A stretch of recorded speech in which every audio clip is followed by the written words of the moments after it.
Fala galera, sejam todos bem-vindos a mais um EDS Podcast. Esse podcast que está sendo especial aí, né? É quase um podcast duplo, né? Recebemos o deputado Júlio e agora estamos aqui com o deputado maracanauense, primeiro vereador de Maracanaú que durante o mandato se elegeu deputado estadual, presidente da Comissão do Meio Ambiente e Desenvolvimento do Semiárido da Assembleia. E já declarado pré-candidato à Prefeitura de Maracanaú. Estou com ele, Lucinildo Frota. Tudo bom, Lucinildo? Tudo bom, Edson? Quero aqui agradecer em primeiro lugar o convite por estar participando desse seu podcast. Sei que é uma honra para mim, por ser maracanauense, a gente valorizar esses trabalhos dos maracanauenses e a gente fica feliz em poder conversar um pouco aqui sobre o que, responder também as perguntas que aparecerem aí das pessoas que vão participar junto com a gente aí do programa. Bacana. Há um agradecimento também da nossa parte, deputado, né? Ter colocado na sua agenda aí de pronto aí. A gente fez um contato, fomos muito bem recebidos aí pela sua assessoria, que deu todas as informações e conseguiu, né, esse espaço na agenda pra gente estar aqui produzindo um conteúdo pro povo, pros maracanauenses mesmo. Essa é a ideia. E quero começar, né, entendendo um pouco aí, maracanauense de que bairro? Como que é a história do Lucinildo aqui com a terrinha? Bom, Edson, eu tenho uma história um pouco assim, o pessoal não entende. Eu, na realidade, meus pais são cearenses, são de Viçosa do Ceará, mas o meu avô, pai do meu pai, passou um tempo em Maracanaú, na colônia de rancenianos. Pouco tempo depois ele foi para Antônio Diogo, onde veio a falecer. Mas a gente morava na época em Belém. E o meu pai disse: eu quero ir para o Ceará, o meu pai tá perto de morrer e eu quero estar perto dele quando ele falecer. Aí do nada o papai foi coisa assim de 10 dias, 15 dias. Deixou a casa lá, depois se vendeu e nós viemos embora. Passamos alguns poucos meses em Fortaleza e o papai disse assim: rapaz, eu vou para Maracanaú.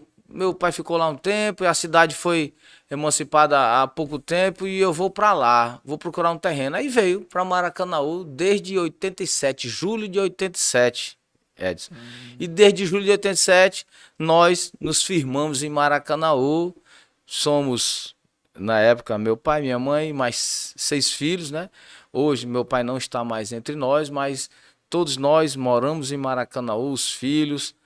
E de lá para cá a gente trabalhou, estudou, construímos família. Hoje sou casado com Flávia Michele, que também é jornalista, né? Flávia Michele.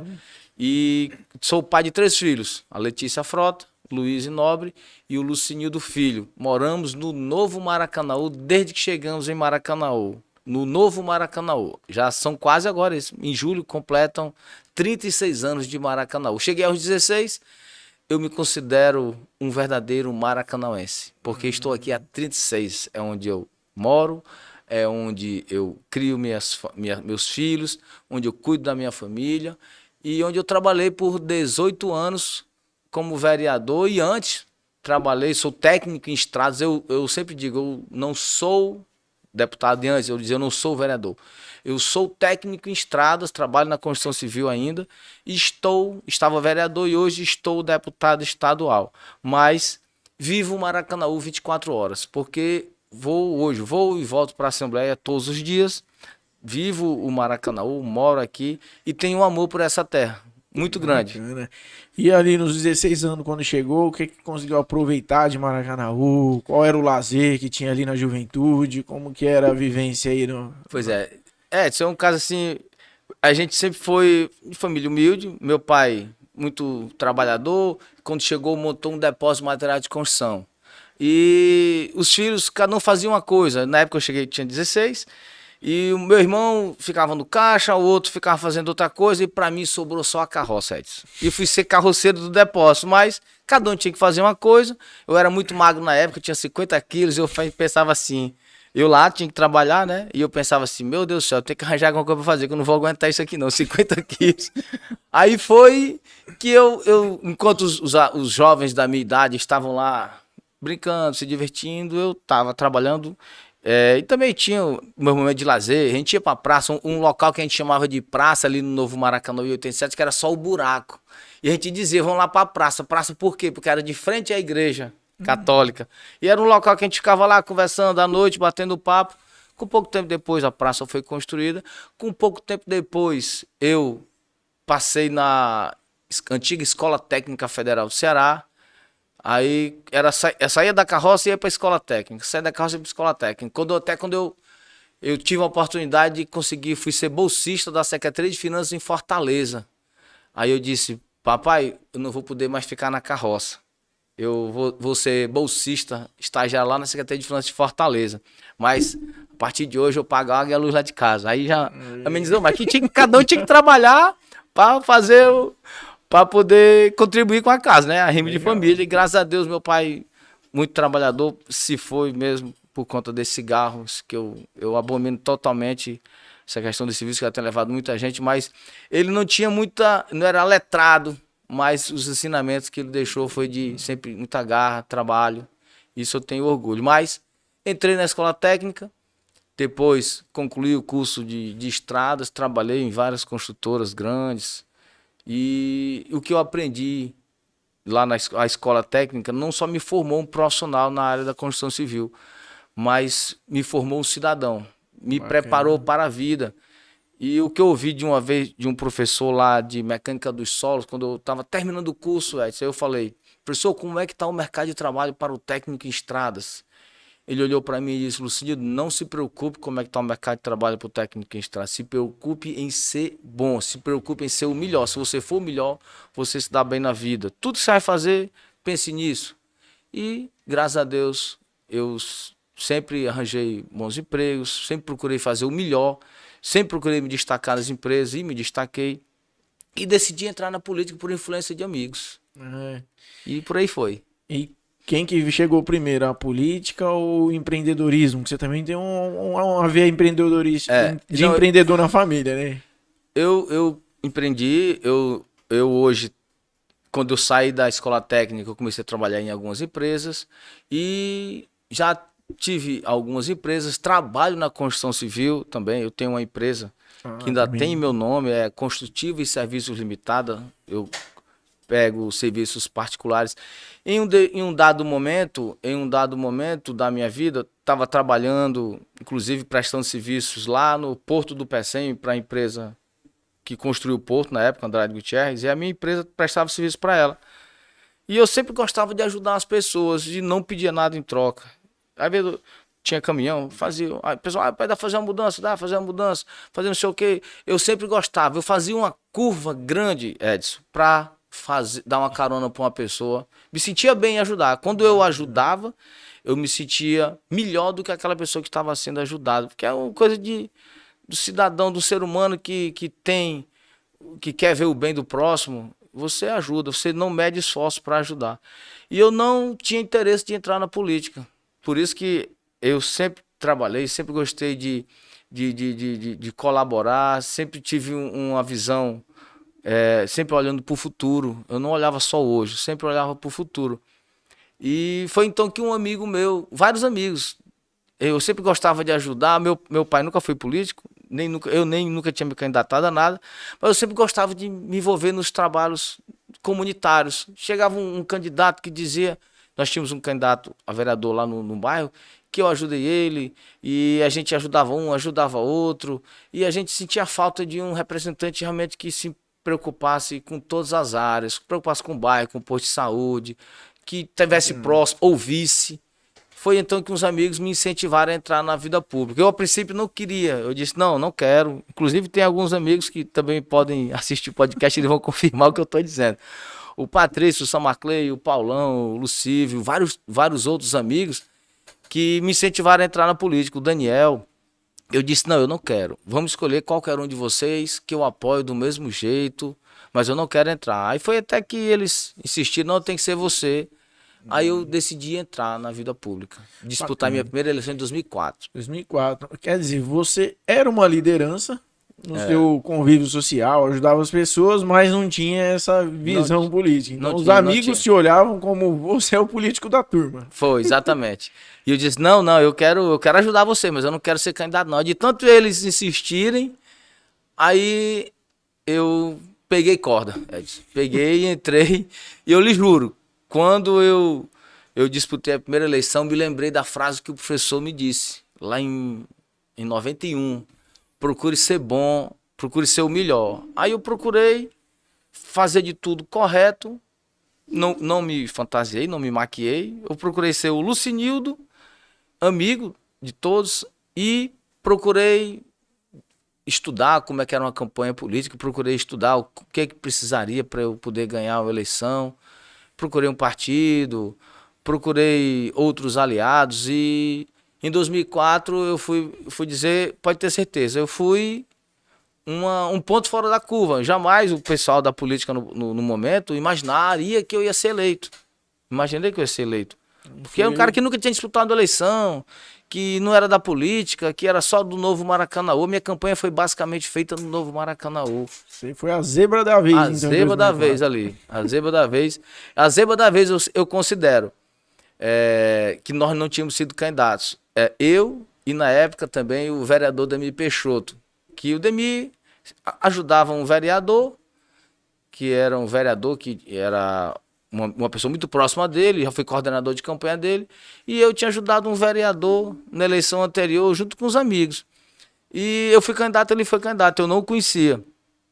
E nós fomos eleitos, parecidos. Eu tive 5 mandatos de vereador, aliás, 4,5, né? E ele também 5 mandatos. Nós fomos eleitos a primeira vez e até hoje o Demir é vereador, só que eu saí agora, renunciei agora em 2023, para assumir esse mandato de deputado. Mas na época nós fomos as zebras, tanto eu quanto o vereador Demir Peixoto.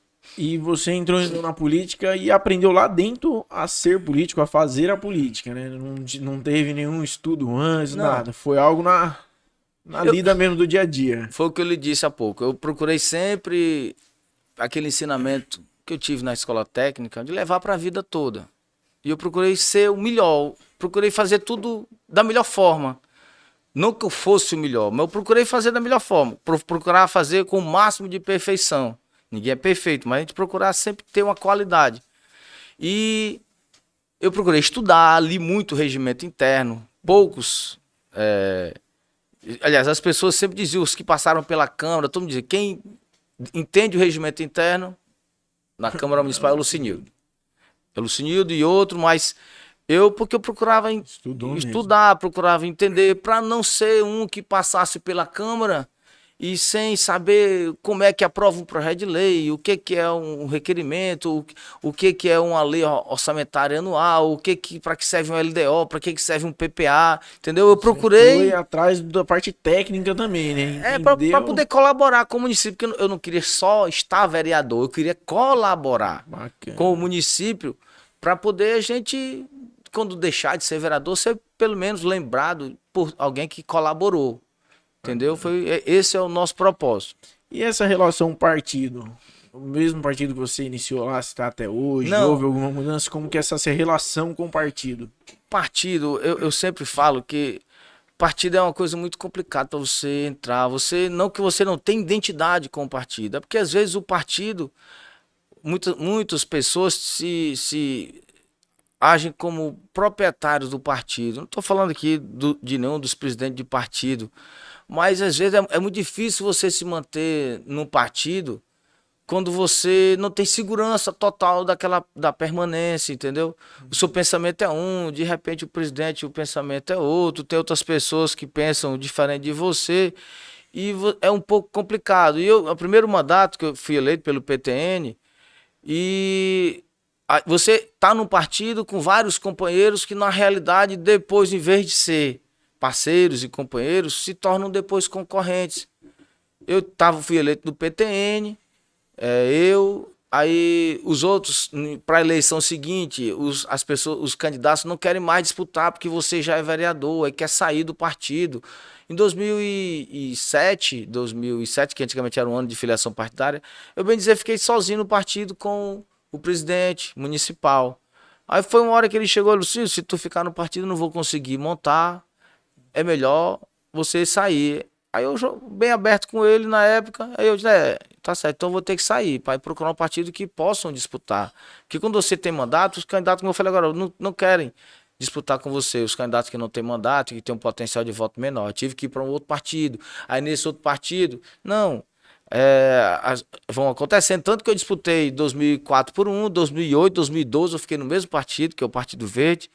Aí depois, já em 2016, disputei por outro partido. Em 2018, fui candidato a deputado pelo mesmo partido que disputei a eleição em 2016. Aí, em 2020, eu estava num partido, que era o PSDB, e agora já foi o inverso. Eu não tinha como disputar uma eleição com o potencial que eu tinha, com as condições que eu tinha, num partido com os candidatos que estavam lá para deputado estadual. Eu sabia que eu ia ter que tirar uma votação bem maior e eu não tinha capilaridade e penetração no estado todo para poder tirar 40 mil votos. Por isso que a eleição do Brasil, esse modelo de eleição no Brasil, eleição proporcional, que dá direito às minorias de conquistarem um mandato eletivo, ela é importante. O que eu sofri em 2004, que as pessoas não quiseram ficar, que me acharam com potencial maior, eu em 2022 tive que também sair do PSDB para procurar um partido que eu tivesse um potencial com os candidatos no meu nível, que pudéssemos disputar de igual para igual. Foi então que eu fui para o PMN, lá no PMN foi uma disputa de igual para igual, tanto que a diferença minha como deputado estadual para o segundo foram 469 votos e para o terceiro foram acho que aproximadamente 1.000 votos, ou seja, foi todo mundo de Bem igual para igual e os equilibrado. outros do mesmo jeito, entendeu? Mas a partida Bacana. é bem complexa. Esses 2.000, não, 21.751 votos. Concentrado só em Maracanaú, mais Maracanaú, regiões, como que você trabalhou essas regiões Pronto. aí para deputado? Eu fiz uma conta que em 2018 eu fiz uma campanha que não consegui ser eleito para deputado estadual, tirei 10.810 votos e cometi alguns erros, algumas falhas E a gente vai vivendo e aprendendo, né? A gente aprende com os erros.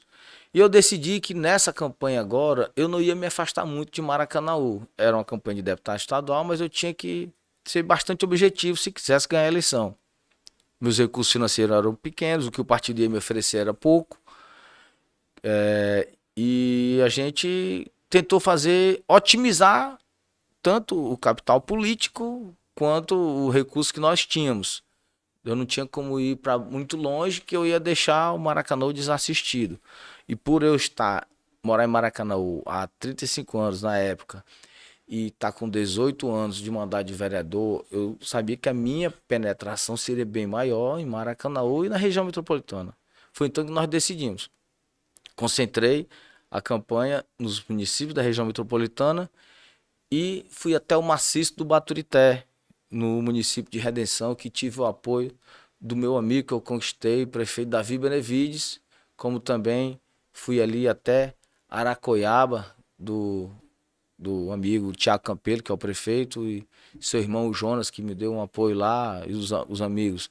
Algumas lideranças lá, o Naninho, o Chico da Lagoa, o Mita, e algumas pessoas que nos colaboraram, mas eu procurei ser bastante objetivo. Eu sabia que com 22 a 25 mil votos, eu teria grande chance de ser eleito. De 20 a 25 mil votos, eu teria grande chance de ser eleito. Aí eu pensei, não, eu vou ficar em Maracanaú. Maracanaú eu tiro de 9 a 10, expectativa. É o que a gente vê na política, que um vereador, ele pode, se for candidato a deputado, ele pode triplicar o número de votos. Eu tirei 3.102 em Maracanaú em 2020. E a minha expectativa de triplicar era de 9 a 10. E deu certo, tirei 9.568. Em Fortaleza, alguns amigos me ajudaram. Tirei 4.635 votos. Redenção, como eu lhe falei, do meu amigo Davi Benevides, foram 4.099. Aracoiaba, 675. Aí eu fui até Canidé também, tirei 491. Fui para Maranguape aqui, 618. Então, Aí a gente teve saiu, trabalho bem coordenado e organizado. foi bastante objetivo. Eu tinha que ser muito prático e objetivo. Tentar, não adiantava eu ir para Juazeiro, como eu fui eleição passada, que as pessoas não me conheciam, não sabiam quem era Lucinildo, e o reflexo era muito pequeno de Maracanã para Juazeiro, quase nada. Eu não podia ampliar. Foi então que eu decidi não ir, não fui nenhuma vez pro Sertão Central, nem Cariri. Fiquei mais ou menos. O mais longe que eu fui foi Canidé, 100 quilômetros. É, bacana. E sua relação nesses anos como vereador com a situação? Você pegou então o mandato do Firmo? Os Pegou dois primeiros Roberto, mandatos do Roberto Pessoa, dois do Roberto Firmo. Firmo, Roberto de novo. Roberto de novo. Como que é essa relação aí com esse grupo político? Foi muito conturbada. Eu não votei no prefeito Roberto Pessoa em 2004. Apoiei o meu partido, o PTN, coligou majoritariamente com o partido do ex-prefeito à época, na época o prefeito Júlio César, que a candidata era Margarete Rose, que eu votei e apoiei Margarete Rose para prefeito em 2004. Meu partido coligou majoritariamente com eles e a coligação era PTN e PV. E eu votei na Margarete, fui até o final. Na época o Roberto Pessoa, se eu não me engano, tirou 73% dos votos, ela tirou 20 e poucos por cento. E foi um fato muito que eu gosto de lembrar, mas pouca gente sabe, que na época o prefeito atual, Roberto Pessoa, me chamou na casa dele. Eu estava com um pouco de estrutura de campanha, já chegando perto da eleição, faltava acho que era 10 dias. Aí na época o deputado federal Roberto Pessoa me chamou. O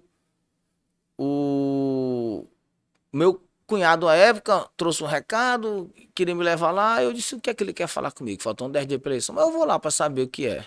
Cheguei lá, ele chegou dizendo para mim que já estava com a eleição muito garantida, que as pesquisas apontavam que ele ia ser eleito prefeito, mas que tinha um problema para resolver, que era a governabilidade. Ele não tinha a expectativa de eleger a maioria dos vereadores. Ele queria governabilidade e ter o apoio da Câmara. E me fez uma proposta lá para eu desistir da candidatura, Edson. Eu com a campanha faltando 10 dias, bem animado para ganhar uma eleição, muita gente dando gás, se empenhando, e me fez propostas que eu disse logo de pronto: não, eu não tenho como aceitar proposta alguma. Eu não tenho como aceitar, porque eu não vou ser desleal com as pessoas que estão confiando em mim até hoje. Mas você vai perder a eleição, já saiu vários candidatos daqui do seu partido que disseram que ganha a eleição. Eu disse: não, se eu perder a eleição, eu perco junto com as pessoas que estão comigo, mas eu não desisto dessa eleição em hipótese alguma. Deixei claro para ele. Eu não desisto dessa minha candidatura em hipótese alguma, porque o correto, ele pensava assim: vou fazer ele desistir da candidatura, ele vai fazer parte do meu governo e vou eleger os vereadores que eu quero.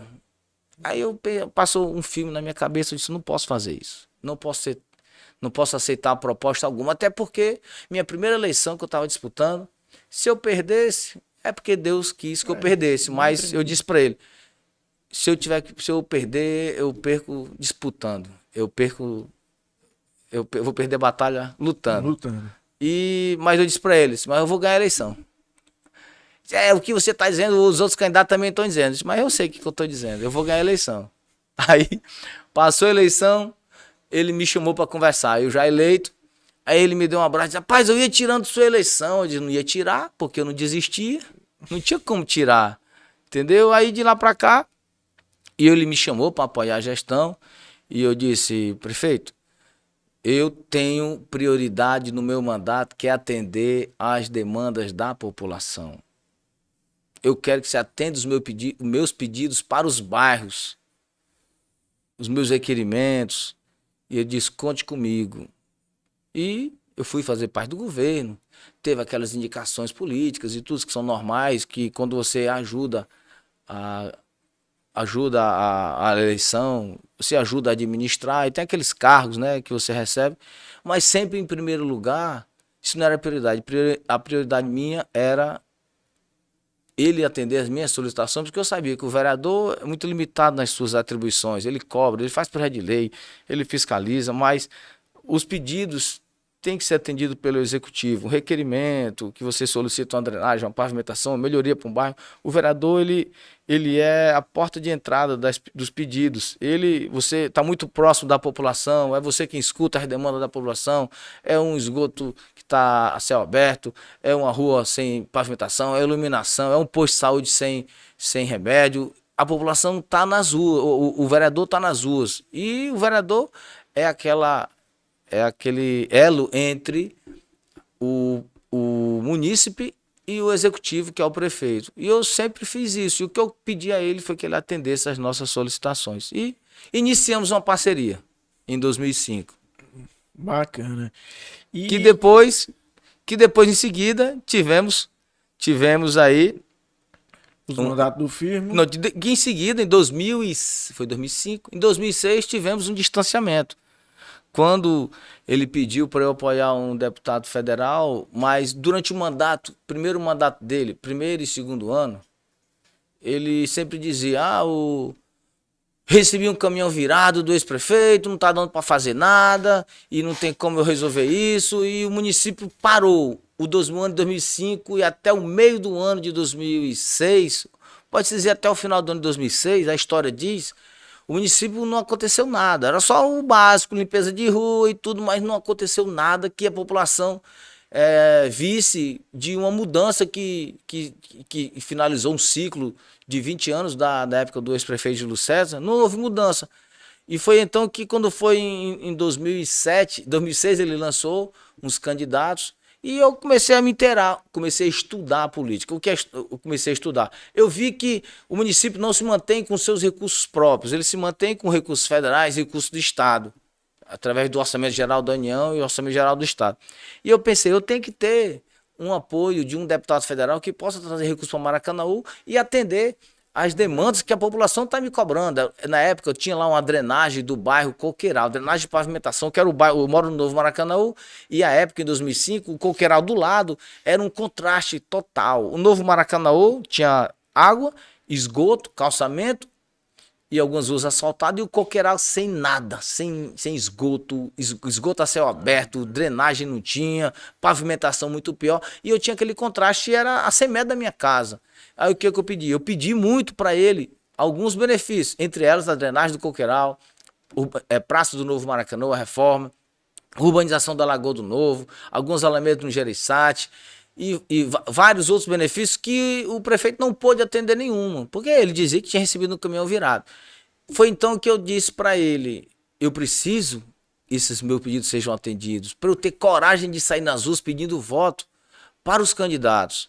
Aí foi então que ele apresentou 2 candidatos. Na época, o vice-prefeito, que hoje é deputado estadual, firme, e um deputado federal dele na época. E ele tinha mais 2 deputados que não eram os oficiais, mas também estavam lá buscando votos em Maracanã com o apoio dele. Aí foi então que eu disse para ele, eu disse, prefeito, eu fiz vários pedidos para os meus bairros que eu represento, principalmente o Novo Maracanã e Coqueiral. Aí eu elenquei isso, pedi isso. E não foi atendido nenhum pedido. Como é que eu vou ter a cara de pau de sair nas ruas pedindo voto para aquelas mesmas pessoas que eu pedi voto para mim? Como é que eu vou pedir voto para os seus deputados se eu não trouxe nada para a população? Eu não vou fazer isso, eu não tenho coragem de sair nas ruas pedir isso. E esses meus pedidos o senhor não atendeu nada. Ele veio, mas você também é muito pidão. Eu disse, não, mas não estou pedindo para mim não, prefeito, estou pedindo para o povo. E desde lá para cá, quando ele falou essa frase, eu já desanimei. Aí eu disse, prefeito, eu não voto no seu deputado federal, eu voto nesse aqui ou nesse, que é do seu arco de aliança. Porque nesses outros 2, eu tinha uma abertura de chegar e pedir, manda um recurso para cá para fazer a drenagem do Coqueiral, manda um recurso para cá para fazer a reforma da Praça do Novo. E com o outro que ele queria, que era o oficial, eu não tinha essa abertura. Eu não escolhi um, eu disse para ele, prefeito, escolha aqui o candidato A ou o candidato B. Aí simplesmente... ele tinha um candidato que era o oficial, que eu vou chamar de ser aqui, para não dizer nomes, e ele disse, não, você tem que votar nesse aqui, não sei o quê. Eu disse, não, prefeito, nesse aqui eu não tenho como votar. Eu voto nesse ou nesse outro. Aí foi então que no outro dia o secretário dele me ligou e disse assim, ô vereador, você vai ter a obrigação de votar no candidato que o Roberto mandou. Ou você vota nele, ou amanhã mesmo você perde os empregos que você tem na prefeitura. Aí eu, pai. Essa não foi a condição de eu estar apoiando o Roberto. A minha condição Era dele atender os meus pedidos. E foi o nosso primeiro rompimento. Aí eu disse para ele, pro secretário que era o emissário dele. Eu disse, meu irmão, eu faço o seguinte, já que você trouxe um recado dele, leve outro. Diga a ele que eu não estou apoiando a administração dele por conta desses empregos. Ele sabe disso, que o meu acordo que eu fiz com ele foi para ele atender os meus pedidos. Mas se a condição dele for essa, diga a ele que não bote o pessoal para fora amanhã não, bote logo hoje, que eu não vou apoiar esse candidato dele. Aí foi o meu primeiro rompimento. Porque, primeiro de tudo, Wes, você tem que ter respeito. A Câmara, a Constituição diz que os poderes são independentes e harmônicos entre si. Mas tem se costurado, em Maracanaú, um elo de total subserviência. Total subserviência. Faz o que eu mando e pronto. E eu nunca aceitei isso. Quando você dialoga, às vezes você até você não vota em uma matéria, em um projeto muito satisfeito, mas você tem os argumentos, não, é importante votar esse projeto, por isso, não é tão bom, mas lá na frente a gente vai fazer um outro projeto, vai ter umas ações que vai beneficiar a população e você vai se convencendo, entendeu? Mas conversando pode chegar no convencimento, mas não assim de goela abaixo. E essa condição que me foi colocada à época, eu não aceitei. Porque eu não faz parte de mim. Foi então que eu decidi romper. E depois dessa ocasião, eu nesses 18 anos de vereador, eu apoiando o grupo do prefeito Roberto Pessoa e Firmo, eu tive 3 rompimentos. Por conta das mesmas coisas. A falta de respeito e a falta de diálogo. Porque uma coisa é você apoiar uma gestão, outra coisa é você aceitar tudo. Vou falar mais uma vez, não vou dizer que eu tenha votado tudo com a minha consciência de que votei só o que realmente eu achava que era correto. Votei porque eu estava ali retratando o que a população estava precisando. Votou em mim, em confiança eu representá-los. Mas no diálogo, se eu recebi essa autonomia para representar a população, eu também tinha que ficar aberto ao diálogo. Olha, vou votar, voto isso aqui, mas lá na frente vai ter essa compensação, vamos mandar aqui um projeto de lei para a Câmara, que vai ser melhor, vai ter isso, vai ter aquilo, vai ter benefício para a população, que é importante esse projeto e tudo. Quer dizer, tem várias situações em que você pode ser convencido pelo diálogo, mas quando vem de goela abaixo para você realmente tomar uma decisão, porque você está sendo pressionado, ou faz isso, ou então você vai perder isso aqui. Eu sempre tive um movimento, um trabalho bem de, não independência, mas sempre tive o senso crítico de dialogar. Olha, não, assim não dá. Última vez foi no aumento do IPTU em 300% em 2021. Eu conversando com o prefeito na época, eu cheguei para o prefeito, Roberto Pessoa, e disse: prefeito, esse não é o momento de você mandar esse projeto para a Câmara. Nós acabamos de sair de uma pandemia. Quem está desempregado, aliás, quem está trabalhando está ganhando menos do que ganhava antes da pandemia, ou então os que estão desempregados. E o pessoal que paga IPTU são poucos, são 28% só dos maracanenses que pagam IPTU, para ter ideia. É 28%. Pode ter aumentado agora um pouco depois dos sorteios que eles fizeram, que sortearam o carro, alguma coisa desse tipo. Mas eu disse, em vez de você aumentar para 300% do IPTU para aumentar a arrecadação, que ele disse que teve uma perda lá com a reforma tributária, é muito melhor você trabalhar um incentivo para poder fazer com que esse pessoal pague. Mas voltando aqui, o pessoal que paga é aqueles que ou são comerciantes, que tem que pagar o IPTU para poder tirar o alvará, ou aqueles que vendem, comercializam casas, ou aqueles cidadãos realmente que sobram dinheiro acolá e pagam o IPTU, porque a pessoa prioriza água, luz, arroz, feijão, vai deixar o IPTU por último. É por isso que só 28% do maracanãense, e esse percentual deve ser assim em todo o Brasil, 28% pagam o IPTU. Mas, ou seja, aí aumentar, penalizar aqueles 28% em 300%, eu achei isso um absurdo. Aí foi então que eu cheguei para ele, ele dizendo que era a justiça fiscal, que não sei quantos mil iam ter isenção,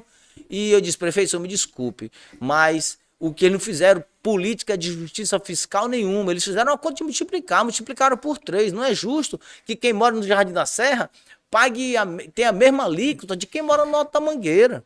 Não é justo aquele cidadão que mora no centro de Maracanaú paga o mesmo alíquota, a mesma alíquota lá do Jardim da Serra e de bairros nobres. O correto, uma justiça fiscal, era você fazer como muitos municípios por aí, Rio, São Paulo, aplica alíquotas diferenciadas. Bairros mais nobres paga 2% de alíquota, a bairro mais pobre paga 0,5% alíquota em cima do valor venal. Aí aquela compensação de quem pode pagar mais, compensa aquele que está pagando menos. Isso é justiça fiscal, prefeito.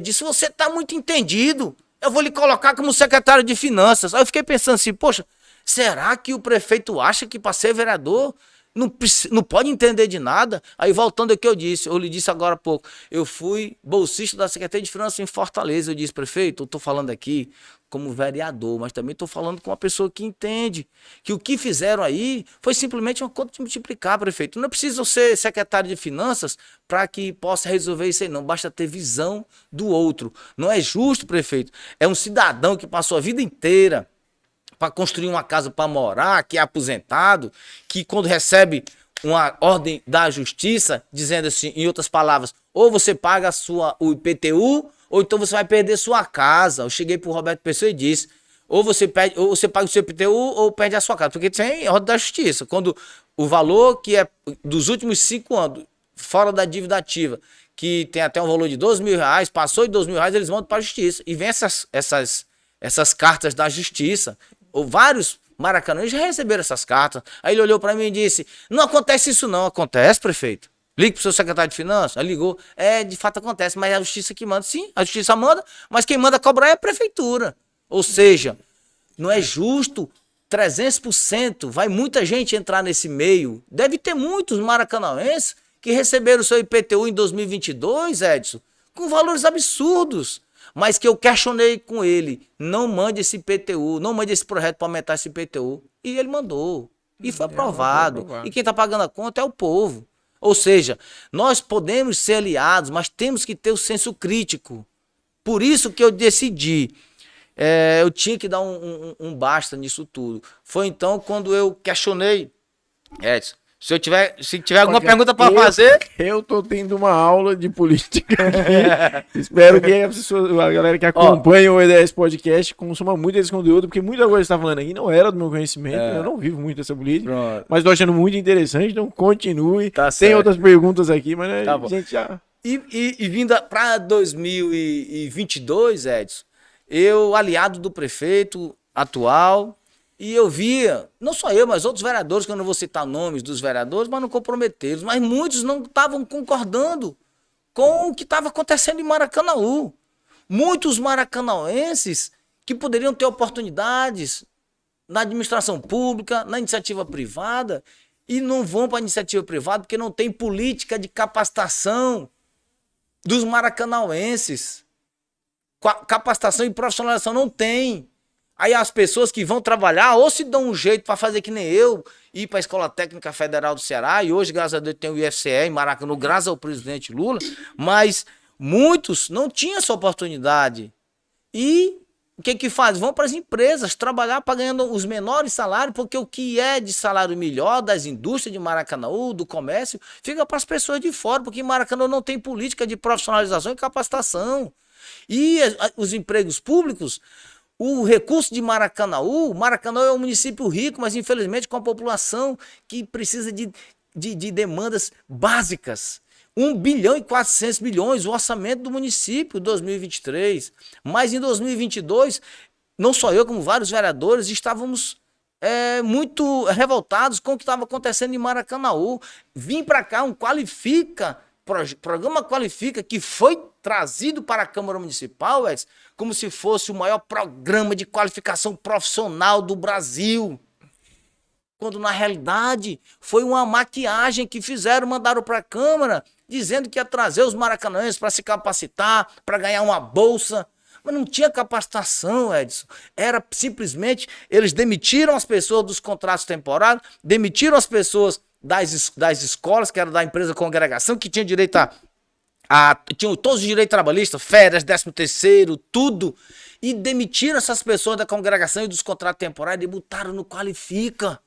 Um absurdo, uma verdadeira aberração. Subemprego é o verdadeiro trabalho, como é que se diz? É análogo à escravidão, porque o pessoal trabalha muitos 10 horas por dia e recebem apenas uma bolsa de R$ 1.200. Aumentou agora para 1.500, que eu estou recebendo reclamação, que o prefeito foi para um evento aí, bradou lá os 4 cantos, dizendo que ia dar um aumento de R$ 300 e retroativo a janeiro, e só receberam o salário de março ainda no dia 11 de abril. Ou seja, o programa Qualifica foi mostrado para a população como se fosse um programa de qualificação, quando na realidade foi um subemprego que ficava para os maracanauenses. Subemprego, porque a pessoa que trabalha o mês todo para ganhar um salário mínimo, sem direito a férias, a 13º, chegar ao final do ano, procurar o 13º, não tinha 13º. A pessoa ficar doente, Edson, ficar 10 dias doente, é 10 dias sem receber o dinheiro. Muitas pessoas que tiveram que fazer cirurgia, que simplesmente tiveram o contrato encerrado, sem direito a nada, Edson. Subemprego. E estão lá trabalhando nas secretarias, nas escolas. Quem está me ouvindo sabe o que eu estou dizendo. Estão lá trabalhando. E eu questionei, como vários vereadores nós questionamos. Mas simplesmente eu levei à frente esse questionamento e teve uma hora que o prefeito mandou para a Câmara, criando várias secretarias. Criou a Secretaria do Bem-Estar Animal para dar para o ex-prefeito de Morada Nova, que hoje quem está sendo secretária é a esposa do atual deputado estadual Firmo Camusso, a Larissa Torres, que foi criado para dar o emprego para o Adler Girão, ex-prefeito de Morada Nova. Aí foi criado uma secretaria dos povos indígenas lá, que foi toda secretaria criada no início da gestão do prefeito Roberto Pessoa, que eu até esqueci o nome direito, que foi colocada a irmã da ex-prefeita de Boa Viagem. Aí foi criado, eu sei que foram 7 secretarias, Edson, para abrigar ex-prefeito. Irmã de ex-prefeito. Quem foi? Qual as outras secretarias? Aí teve... Eu sei que foram 7 secretarias, Edson. Criadas para... Assim, criaram uma secretaria para botar o secretário de Educação, o ex-secretário de Educação Marcelo, secretaria de Projetos, não sei o quê, para poder trazer o ex-prefeito de Maranguape, George. Tá lá na Secretaria de Educação. Aí depois trouxeram o ex-prefeito de Jucás, Elânio, que foi lá para a Secretaria de Meio Ambiente, só saiu porque a Justiça mandou tirar por conta de improbidade administrativa que ele cometeu lá em Jucás. Foram 7 ex-prefeitos, ou seja, e cada um desses ex-prefeitos trazem o seu pessoal. É 10, é 20, é 30, o Maranguape tá... Muita gente do Maranguape está na Secretaria de Educação, muita gente dos outros municípios, desses ex-prefeitos, estão nas secretarias. E eu vi aquilo e os outros vereadores também não gostavam. Não vou citar nomes para não prejudicá-los, mas a insatisfação deles também era igual a minha. Só que eu decidi botar um ponto final. No dia que botaram para votar o projeto de lei que criava a Secretaria do Bem-Estar Animal, eu votei contra. Primeiro porque o prefeito mandou uma mensagem para a Câmara, criando 700 e poucos cargos, e a Secretaria do Bem-Estar Animal, cargo de R$7.500, R$9.500. Aí foi que nós, conversando lá com o pessoal do gabinete, foi dito pelos vereadores que nós só iríamos votar o projeto no outro dia, depois que recebêssemos as explicações devidas. Foi então que o prefeito ligou para o presidente da Câmara e disse que eu não quero que vote amanhã não, eu quero que vote hoje, e eu quero saber quem é que vai votar contra. Aí eu, vixe Maria, na hora que o presidente falou lá no meio da reunião, né? Aí eu disse, presidente, me desculpe, nós combinamos de votar esse projeto amanhã. Amanhã eu poderia até ser que eu votasse a favor, de acordo com as explicações, como eu lhe falei aqui no início. Explicar por isso, poderia ser que eu votasse a favor. Mas do jeito que tá aí, com esse recado de dizer, eu quero ver quem é que vai votar contra, quem que vai ter coragem de votar contra, foi o recado que o presidente recebeu do prefeito. Aí eu disse, vereadores, me desculpem, mas o prefeito atual, o ex-prefeito, nunca me deram um voto. Quem vota em mim é a população. E eu só fui eleito as 5 vezes porque a população quis. Mas não vai ser o prefeito que vai mandar no meu voto. Eu disse que só votava amanhã esse projeto, depois das explicações, eu só voto amanhã. Se esse projeto entrar em pauta hoje, eu voto contra. E eu votei contra. Depois que eu votei contra, começou a botar o meu pessoal para fora, eu disse, não estou apoiando o prefeito por conta desses empregos. E não vai ser um mandato de vereador. Aí muitos vereadores disseram, para o senhor, vota a favor, mas ele vai te perseguir, tu vai perder a eleição no próximo ano, em 2024, não sei o quê. Eu disse, rapaz, se for para eu ser vereador, para eu receber um recado desse do prefeito, eu prefiro deixar de ser vereador, porque deixar de comer eu não como. Eu tenho profissão, ou seja, votei contra e a minha decisão, Edson, de eu bater o martelo de decidir ser candidato a deputado estadual foi nesse dia. De, poxa, se eu sou vereador, votado pelo povo, e eu recebo um recado desse do prefeito, ou voto o projeto, eu quero ver quem é que vai votar contra, e eu recebi um recado desse, é porque não dá mais para eu ser vereador. Vou ver minha vida como técnico em estradas e trabalhar, e decidir, não, eu vou ter que dar um novo rumo. Vou ser candidato a deputado estadual. Muita gente pedia para mim, tu vai ser candidato a prefeito esse ano? Eu disse, não, eu sou candidato a vereador. Tá bom ser candidato a prefeito. Aí eu vim naquela cabeça comigo, quer saber de uma coisa? Se o povo quisesse que eu seja candidato a prefeito, eu vou ser candidato a prefeito. Mas antes, eu vou ser candidato a deputado estadual. Tem uma pergunta agora que eu quero fazer. Como que foi recebida essa notícia, quando se tornou público essa pré-candidatura à Prefeitura de Maracanaú? Como que foi os bastidores aí? Qual foi o feedback que você teve quando tornou público essa informação? Bom, após a minha decisão de ser candidato a deputado estadual, muitos maracanãenses diziam assim, não, Luciano, não vai ser possível não, tu não consegue não, o pessoal aí é muito poderoso, tu não vai ter condições de ser eleito. Outros diziam, vai em frente que você consegue. No meio político, eu acho que eu tinha 99% de descrença que eu seria eleito. 99%. Mas mesmo assim eu decidi ir em frente. E fui até o final, mexi as peças corretas, fui para um partido, procurei os apoios que era para eu ter e decidi ser candidato. Quero aqui também, como eu já falei agora há pouco, tive o apoio do prefeito Davi Benevides e tive também o apoio do deputado federal Mauro Benevides Filho, que eu pedi votos para ele em Maracanaú. Maracanaú escolheu 4.143 maracanãenses, escolheram o Mauro Filho como deputado federal e foi até que a gente, nessa parceria, eu consegui ser eleito. E depois de eleito deputado estadual, que foi um ponto fora da curva na política de Maracanaú, um cara que não tinha apoio dos caciques políticos, um cara que decidiu ser candidato rompendo com a atual gestão do prefeito atual, que não tinha apoio de deputados, não tinha apoio de nenhum vereador do município, e tive a coragem de botar a cara para bater e fui ser candidato a deputado, mesmo contra tudo e contra todos da política, mas tinha aquelas pessoas que me conheciam desde o início e sabiam que as pessoas que me conhecem, que me acompanharam nas eleições de vereador, que ouviam falar, que sabiam do nosso potencial, viram que era possível e consegui ser eleito deputado estadual. E essas mesmas pessoas, junto com aquelas que queriam que eu fosse eleito deputado estadual e que diziam que era impossível, essas pessoas estão me chamando para ser candidato a prefeito. Desde o primeiro mês de mandato de deputado estadual, Lucinildo, tu tem que ser nosso candidato a prefeito, tu tem que ser prefeito de Maracanaú. Foi possível, todo mundo dizia que não era possível tu ser eleito deputado estadual e tu conseguiu ser eleito. Ou seja, aquela expectativa que as pessoas tinham de eu ser eleito e aquelas outras que diziam que não era possível, serviu para que as pessoas vissem que é possível sim um cara que não tenha os padrinhos políticos em Maracanaú, que não é do meio do prefeito atual, que não é afilhado do prefeito atual, é possível a gente fazer essa mudança. Por isso que eles pedem, vá ser candidato a prefeito. E eu digo mais uma vez, Edson, eu vou, porque se o povo está pedindo, eu sou de escutar as ruas. Do mesmo jeito que as pessoas pediram para eu ser candidato a deputado estadual, eles estão pedindo agora, grande parte, aqueles que acreditavam em mim e aqueles que acreditavam, mas achavam impossível.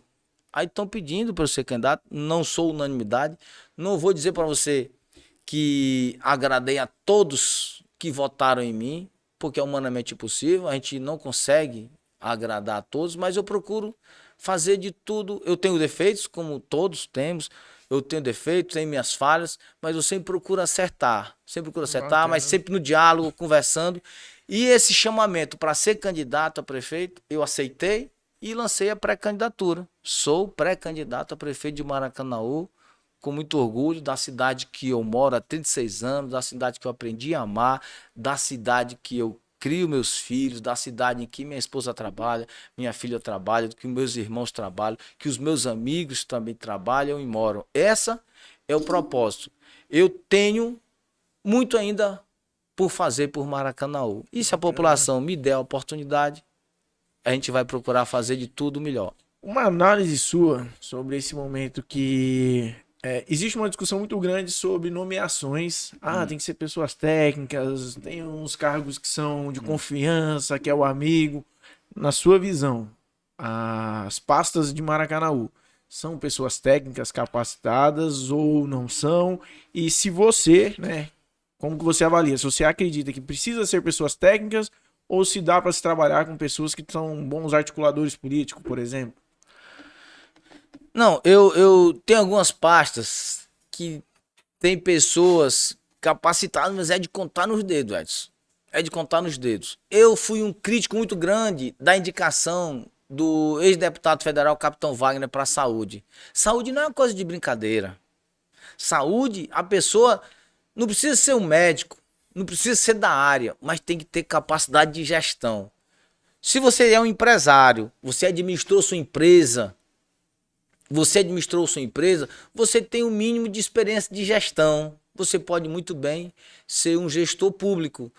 Mas se você nunca administrou nada, Edson, você colocar para administrar uma pasta como a saúde, que vem com problemas sérios em Maracanaú, é um pouco demais, entendeu? É brincar com a sorte. Se estão querendo fazer com que o ex-deputado Capitão Wagner, que eu não tenho nada contra a pessoa dele, conversei com ele um dia desse por telefone, não tenho nada contra ele, mas eu disse, deputado, secretário, tivesse colocado na Secretaria de Segurança, Secretaria de Ciência e Tecnologia, Vossa Excelência ia desempenhar um bom trabalho, ia ter experiência de gestão. Eu até brinquei lá na Assembleia quando eu disse, se colocar o senhor para secretário de Ciência e Tecnologia, secretário Wagner, se uma decisão que você toma errada, o máximo que pode acontecer é deixar os prédios públicos sem internet. Mas uma decisão errada na saúde pode custar vidas. Falei no plenário e é o correto, Edson. Agora, colocar uma pessoa apenas pelo interesse político de favorecer politicamente uma pessoa para usar a máquina pública para interesses pessoais políticos do prefeito atual, eu acho que é um pouco demais. Criar a Secretaria dos Povos Indígenas e trazer a irmã de uma ex-prefeita lá do interior de Boa Viagem. Tantos índios aqui que sabem a causa da indígena, que poderiam fazer um bom trabalho, tá entendendo? Temos aqui, no caso foi trazer o secretário do Bem-Estar Animal, o Adler Girão, ex-prefeito de Morada Nova, eu acho que nunca trabalhou numa causa animal. Temos aqui vários cuidadores, várias pessoas de Maracanaú também. Temos aqui um amigo do prefeito, ex-prefeito Firmo Camussa, Torcápio, veterinário. Por que não botou para secretário do Bem-Estar Animal? Garanto que faria um bom trabalho, mas não. Trouxe um ex-prefeito lá de Morada Nova. Ou seja, não estou querendo dizer que para ser secretário de saúde tem que ser médico, tem que ser da área da saúde, mas tem que ter um mínimo de experiência de gestão. O Hospital de Maracanaú está ali. A gestão é separada. O Hospital de Maracanaú é administrado pela diretora-geral do hospital, que tem status de secretaria, e a Secretaria de Saúde. O secretário Wagner não tem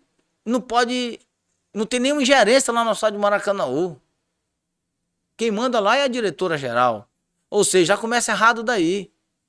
Mas o município precisa de pessoas capacitadas, com experiência administrativa, que não precisa ser de Maracanaú, mas eu, se tiver a honra de ser prefeito de Maracanaú, primeira coisa que eu vou fazer, concurso público. Temos aí guardas municipais, Edson, que 19 anos sem fazer concurso, foi feito concurso último em 2004, começaram com 150 guardas, só tem 94 guardas e 70 em ativo nas ruas, com coletes balísticos vencidos há 10 anos, Edson. Colete balístico vencido desde 2013, sem nenhuma estrutura, sem horas extras que estão sendo colocadas para escanteio, que fizeram horas extras na época da greve da Polícia Militar, na época da pandemia, até hoje não receberam horas extras, totalmente desvalorizado, a Guarda Municipal totalmente desestimulada, que poderia estar nas ruas, com ronda escolar, protegendo nossas crianças aí, de sofrerem atentados nas escolas. Teve época aqui que tinha 3 viaturas com ronda escolar, hoje tem uma e sucateada. Ou seja, tá faltando o cuidar das pessoas. Quando você equipa uma guarda municipal, ela tem um prazer de trabalhar bem guardado. Como é que ela vai proteger, fazer uma ronda escolar, proteger uma criança, proteger um prédio público, se não está cuidando nem dela? Se levar um canivete e arriscado morrer? Ou seja, é um absurdo. Aí tem várias áreas no Maracanã que só faz concurso público para professor porque o sindicato está em cima. Tem que botar o contrato temporário para fora e fazer concurso público. Mas o que nós vamos fazer? Vamos procurar trazer de Maracanaú pessoas capacitadas para ocupar os cargos que precisam ser ocupados por maracanauenses. Não é obrigado a trazer de fora não, Edson. Concurso público nós vamos fazer e as pastas, pode ter certeza, nós vamos tentar administrar com o que nós temos em casa. Bacana. E não fazer o que está sendo feito hoje aí. Legal que nessa fala o deputado respondeu 2 perguntas que seguidores enviaram, que foi sobre concurso público. Né? Foi uma pergunta que foi enviado para te fazer, já respondeu aí que tem que ter concurso público. Tem que ter. E a outra foi sobre a segurança nas escolas, diante, né, até esse cenário aí do que tem acontecido aí, de escolas sendo invadidas aí, massacres. Então você já respondeu aí pra gente, muito bacana. Agora uma outra aqui que eu quero colocar deixa eu achar aqui. Se eleito, qual é a ideia, né?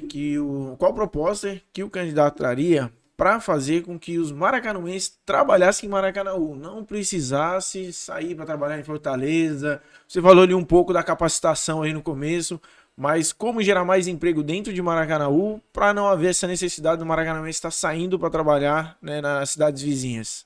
Pronto, eu tenho um projeto que está ainda em fase de elaboração, que inclusive eu quero aqui também, é um trabalho que a gente fez muito na campanha com o meu amigo César Diniz, que é a usina da transformação humana. O que é fazer um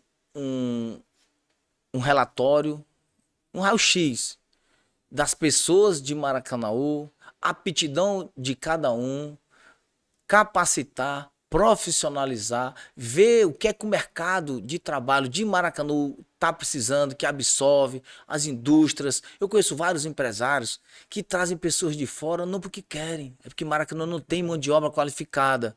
Ou seja, nós vamos fazer um raio-x do pessoal que nós temos, as aptidões de cada um e ver o que o mercado de trabalho está precisando e que absorve para que a gente possa capacitar esse pessoal e esse pessoal possa entrar no mercado de trabalho de Maracanaú, sem precisar trazer de fora. Nós vamos estar ajudando o empresariado, porque o custo com transporte, porque o empresário, ele prefere, uma empresa no Distrito Industrial, prefere ter um funcionário do Gereissati, porque na hora que fica doente, o outro já chama, tem como tu vir trabalhar agora? Melhor do que o cara tá lá em Fortaleza, vai mandar transporte, o cara não vai poder vir. Quando tá perto, facilita tudo. Ou seja, nós vamos trabalhar isso. Como gestor, a gente tem uma facilidade maior.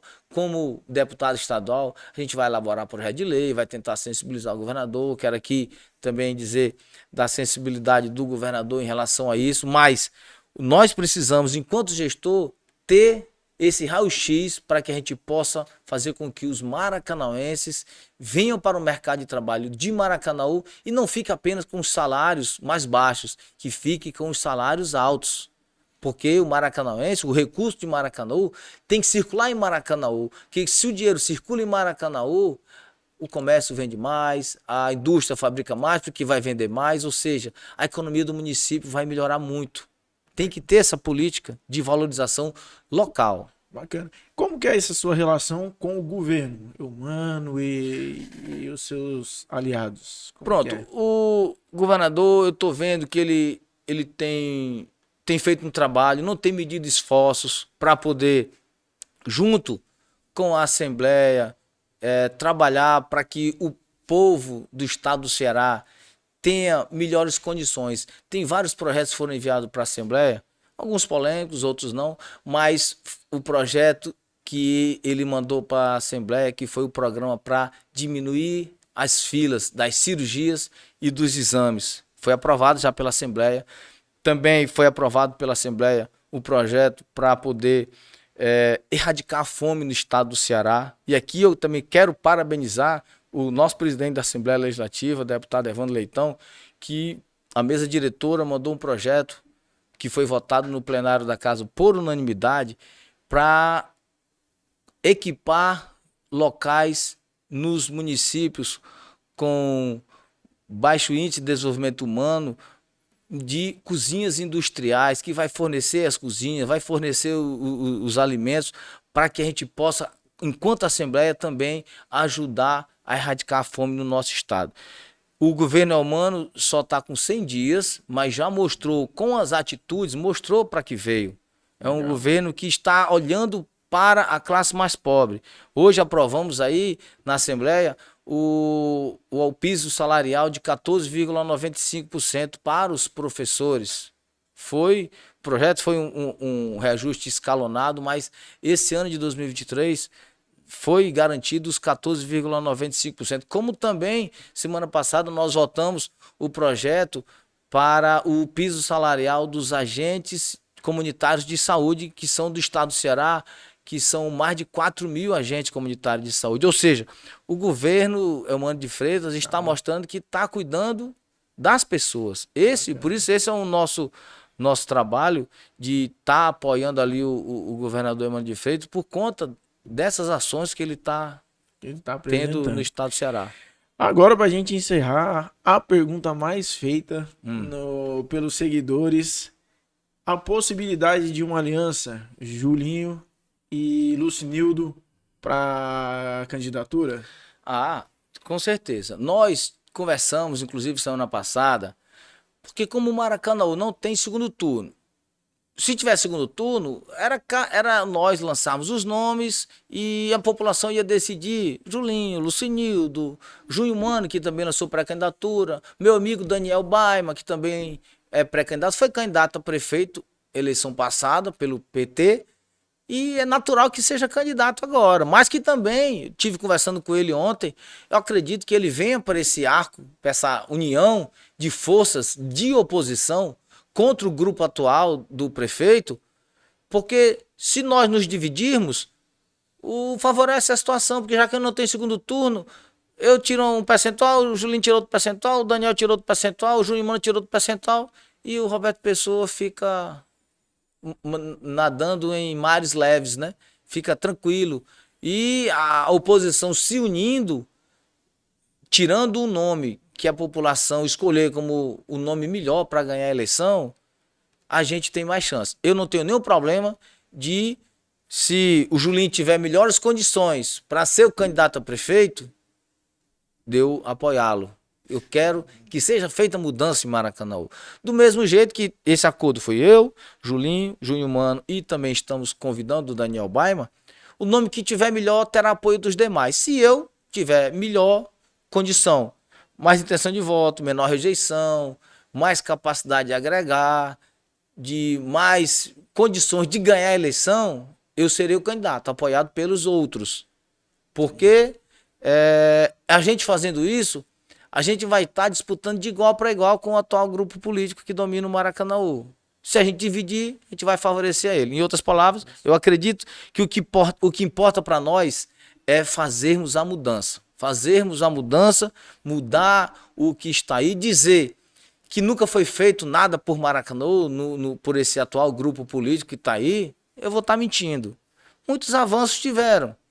Avanços, grandes avenidas que foram feitas, mas faltou, Edson, foi o cuidar das pessoas, faltou o olhar para aquelas pessoas que estão no hospital de Maracanaú com um pediatra só para 40, 50 crianças, que estão lá no Alto Alegre, do meu amigo Adonai, meu amigo Clairton, que estão há muitos anos lá pisando na lama, que agora vai sair. Mas por que as obras vão sair lá no Alto Alegre, Edson? Porque eu fui o deputado mais bem votado lá no Alto Alegre. Eu fui o deputado mais bem votado graças à população do Alto Alegre que escolheu o deputado Lucinildo, que escolheu por 600 e poucos votos, quase 700 votos do Alto Alegre, contra 400 e poucos do deputado que foi apoiado pelo prefeito. A população do Alto Alegre deu recado. Disse, olha, nós não queremos o candidato do prefeito aqui. O nosso deputado foi o Lucinildo. Aí o recado foi ouvido lá pelo grupo político do prefeito, Roberto Pessoa. O que vai fazer? Já vão começar as obras, Edson. Já vão começar as obras de drenagem e pavimentação, porque a população do Alto Alegre deu recado. O meu amigo Adonai deu recado, o Clairton deu recado, que levou o nosso nome para lá, para o Alto Alegre, e a população deu recado. No instante, o governo soube fazer as obras lá. Já vão começar. Eu soube de histórias ontem que já estão rodando por lá. A construtora querendo alugar terreno para botar as máquinas. Ou seja, deram recado e vão ser beneficiados. Do mesmo jeito, tem que ser feito assim na colônia, porque dinheiro tem, Edson. O município de Maracanaú, ano passado, se endividou quase 400 milhões de reais, Edson. 120 milhões e 100 milhões entre Banco do Brasil e Caixa Econômica, empréstimo. Endividou o povo de Maracanã. O maracanense que nasce hoje já nasce devendo. O maracanense que nasce hoje já nasce devendo. Pegou 120 milhões e 100 milhões entre Banco do Brasil e Caixa Econômica, dá 220 milhões, e pegou 31,7 milhões de dólares do Banco Interamericano de Desenvolvimento, que dá aproximadamente aí seus 180 milhões de reais. 180 com 220, 400 milhões, Edson. Que é para gastar com obras. Ou seja, dinheiro para obras tem muito. Queremos que seja feito essas obras porque foram muitos anos sem investimento onde realmente precisa. Gastaram 20 e tantos milhões para fazer essa avenida aqui do SESI da Pajuçara. Enquanto esses 20 milhões dava para fazer o Alto Alegre todo. Gastaram 20 e tantos milhões para fazer a avenida, estão gastando para fazer a avenida lá da Esmaltec ali. Que 20 milhões dá para fazer a colônia Antônio Justa toda. Ou seja, são inversões de prioridade. Eles querem ajeitar o município, a fachada e a periferia dentro da lama. Mas estão fazendo agora porque estão recebendo o acocho. Porque se não fosse o acocho, não estariam fazendo. Mas o que nós vamos fazer? Espero ser o candidato a prefeito, porque o que nós vamos fazer é cuidar das pessoas. Nós vamos colocar as pessoas certas nos lugares certos, nós vamos cuidar das vidas das pessoas, equipar o posto de saúde, porque se você equipa o posto de saúde para atender a população dos bairros, desafoga o hospital de Maracanaú, Edson. Aí eles botam o posto de saúde para atender 14 pessoas durante o dia, enquanto um médico ele pode atender muito mais. Aí não atende por quê? Porque é mal pago, porque os técnicos, os enfermeiros hoje estão sendo contratados como auxiliar, porque se botar o enfermeiro vai já passar o piso e o município de Maracanã não quer pagar. Ou seja, falta é cuidar das pessoas, é investir o recurso no lugar certo, porque quando você trata bem o maracanauense, não estaria passando pelo que está passando. É coisa ruim você ir para o hospital de Maracanaú, chegar às 7 horas da manhã e ficar até 4, 5 horas da tarde sem atendimento. É sair uma mãezinha chorando porque o médico passou de pirona e não tinha no hospital de Maracanaú, Edson. Não é admissível um negócio desse. Dizer que nada foi feito, foi, mas faltou o cuidar das pessoas. Isso é que é o mais importante. Deputado, quero agradecer muito mesmo por sua disponibilidade. Desculpa aí, eu fui muito prolixo, mas é porque a gente... Teve um momento aí que foi até aula de política. Pode ficar tranquilo que... e eu espero, né, estar contribuindo com os seguidores aí com esse conteúdo, que possa gerar essa aproximação entre os nossos seguidores, né, e os pré-candidatos. E estamos aqui abertos, né? Como eu disse, é a primeira vez que a gente está recebendo políticos aqui, mas agora a gente tem que abrir aí para quem mais queira vir, tá aberto o convite, quiser vir aqui bater um papo. A ideia aqui é ser imparcial, é produzir um conteúdo para a população mesmo, certo? Então eu quero agradecer, quero deixar aberto aí para você deixar seu recado aí pro pessoal aqui nessa câmera aqui, pra gente fazer aquele corte bacana. Tá certo. E é isso aí. Pronto, quero aqui agradecer, dizer da minha satisfação de ter participado do podcast aqui com o Edson. Foi muito bom, a gente pôde falar do nosso início na política. Eu pude falar um pouco de mim também. E dizer, o Lucinildo é isso. Dizer que eu tenho minhas falhas, tenho meus defeitos, mas eu sempre procuro acertar e quando eu erro, eu sou capaz de fazer uma análise e saber que nós sempre podemos melhorar e saber que por ser maracanauense, nós temos oportunidade e condições de fazer muito mais do que está aí feito pela atual administração. E dizer que o que nós vamos fazer é ouvir a população. A população é quem vai dizer se quer o candidato a prefeito Lucinildo Frota, se quer o candidato a prefeito Júlio César Filho, se quer o candidato a prefeito Daniel Baima, se quer o candidato a prefeito Júnior Mano. É a população quem vai decidir e de outros nomes que possam aparecer. A população é quem vai dizer qual é o nome que quer que dispute com o atual grupo político de Maracanã. Espero ser eu, né, Edson? Mas a população é quem vai decidir. Eu sou humilde ao ponto de aceitar o que a população quiser para o município de Maracanã, que é o município que eu moro, que eu escolhi para ser a minha casa. Muito obrigado e agradeço mais uma vez, Edson. Valeu. Galera, fiquem conectados, se inscrevam no canal para que possa receber aí mais conteúdos do EDS Podcast. Valeu!